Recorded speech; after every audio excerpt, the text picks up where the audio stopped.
Neste vídeo eu quero mostrar um último ponto, ou dois últimos pontos da análise de 2 Coríntios 7. E agora vamos analisar 2 Coríntios 7, 10b, a segunda parte. Então, a tristeza do arrependimento não produz pesar. Isto é, a tristeza do arrependimento segundo Deus não produz pesar. Não, a ninguém traz pesar. A palavra grega traduzida como não trazer pesar é ametameleton. É uma palavra estranha que a gente não está acostumado a ouvir, mas ela pode ser traduzida como sem desejo de volta, sem irrevogável, remorso, que é traduzido na versão revista e atualizada. Há uma diferença entre remorso e o genuíno arrependimento. Eles são diferentes nas suas razões. O remorso é primariamente uma tristeza pelas consequências dos nossos pecados. O arrependimento é primariamente uma tristeza por pecarmos contra o amor, contra a santidade de Deus. A tristeza do coração que procede de uma ação divina na vida do pecador não produz nenhum tipo de pesar. Em outras palavras, a tristeza segundo Deus remove os impedimentos no caminho da salvação, da qual a morte é oposto. A tristeza segundo Deus faz o pecador se volver para Cristo. Ele não possui o desejo de fazer coisas que Judas fez após a tristeza que ele teve, que é uma tristeza que produz morte. A tristeza, segundo Deus, conduz a uma atitude de retorno ao santo de Deus. Em algumas traduções inglesas, a palavra metamelomai, que é traduzida como arrependimento, mas é um arrependimento que não implica em abandono do pecado. Eu acho que essa palavra deve ser traduzida com um sentimento negativo de não voltar atrás com relação ao ato cometido. A tristeza pelo pecado existe, mas por outras razões. Uma delas tem a ver com a dor pelas consequências penais do pecado, não pelo pecado em si. Entretanto, o remorso escraviza você na tristeza que engolfa você emocionalmente e deixa você se sentindo mal, deprimido, sem esperança e sem mudança. O remorso é a autocompaixão que é focada mais sobre a sua própria dor ou sobre a perda pessoal do que a dor que você causou em outras pessoas ou ao coração de Deus e que deixa você sem real mudança. Nesse caso, os efeitos do pecado são sentidos no coração em forma de tristeza que procede de uma outra fonte que não Deus. Uma tristeza cheia de amargor, sem desejos de volta. Quando isso acontece, os afetos podem ser até se deleitar na iniquidade e constantemente os afetos se multiplicam no coração. Mas pela graça de Deus, um outro tipo de tristeza pode surgir no coração do pecador. Por causa da ação compassiva de Deus, o pecador é apunhalado por um amor que traz uma estranha tristeza que conduz um ímpio arrependido de volta para casa. Deus não é o autor do mal, mas através de meios secundários, a tristeza do coração por causa do pecado é operada dentro do pecador, transformando de maneira definitiva a maneira de conhecer Jesus Cristo e o seu Evangelho. E o último ponto da análise do nosso texto se trata agora de 2 Coríntios 10, na parte C.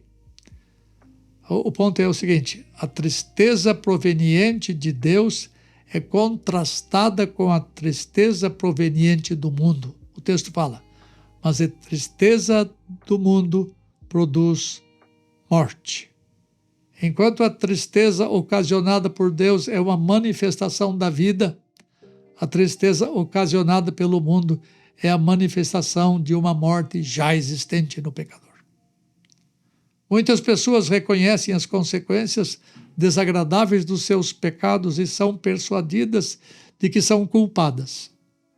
Isto resulta numa tristeza superficial que pode conduzir a uma reforma temporária, mas não uma volta genuína buscando perdão. Diferentemente, a tristeza, segundo Deus, é acompanhada pela convicção de pecado, que é uma obra do Espírito Santo.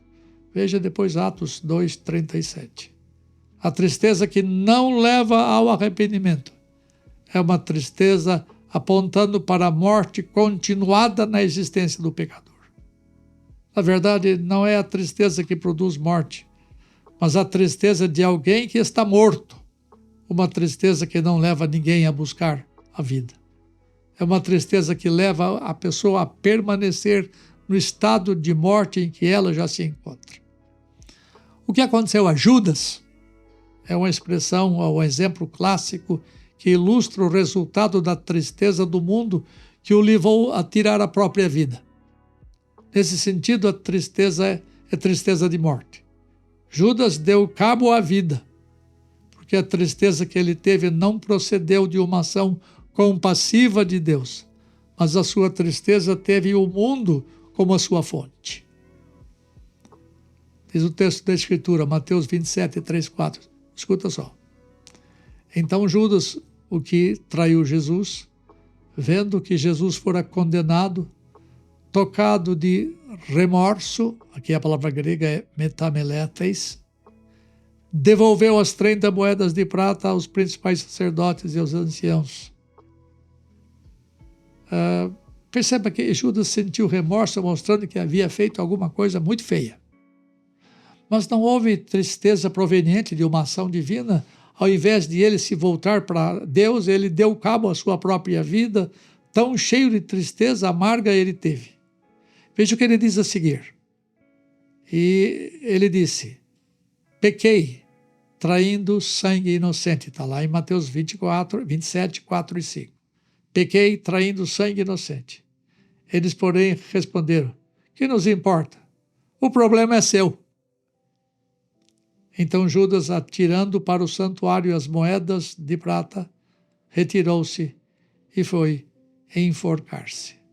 Diferentemente do que aconteceu com Pedro, no caso de Judas, houve o reconhecimento do pecado por ter traído sangue inocente, mas não houve volta para Jesus Cristo.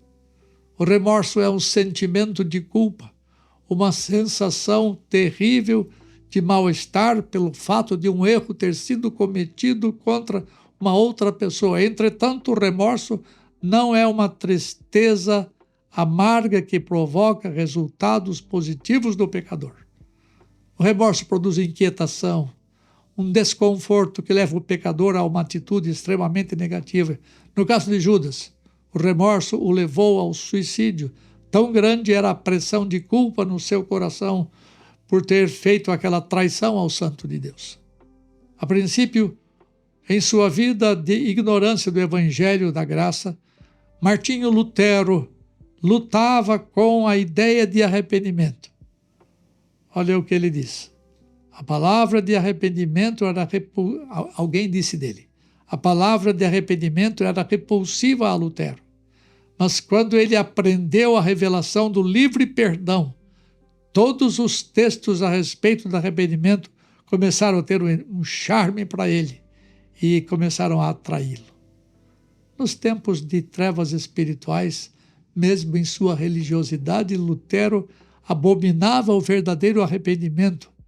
Mas quando a luz da vida lhe chegou, quando a sua alma se encantou com a tristeza que produz segundo Deus que produz arrependimento, então ele vibrou com a ideia de arrependimento. Creio que a experiência de Lutero deva ser a mesma de todos os que são atraídos a Cristo pela tristeza segundo Deus, que produz genuíno arrependimento. A tristeza do mundo produz dor, mas não opera nenhum bem no pecador. A tristeza do mundo não possui nenhum efeito transformador no pecador. Ela não possui nenhum efeito mágico na vida dele. A tristeza do mundo pode produzir algum tipo de vergonha, mas não é um sentimento que reaproxima o pecador de Deus. Entretanto, quando Deus concede tristeza ao pecador, este se volta chorando para Cristo, que se transforma em alegria quando o pecador reconhece o perdão que procede dele. Ah, como eu quisera que você experimentasse não a tristeza que procede do mundo, que ela produz pesar, mas a tristeza que vem, segundo Deus, produz arrependimento. E o coração fica leve. E o coração fica cheio de exultação quando Deus produz a agridoce sensação de ter ofendido a Ele, mas ao mesmo tempo doce por poder voltar para o Senhor que remiu. Deus o abençoe.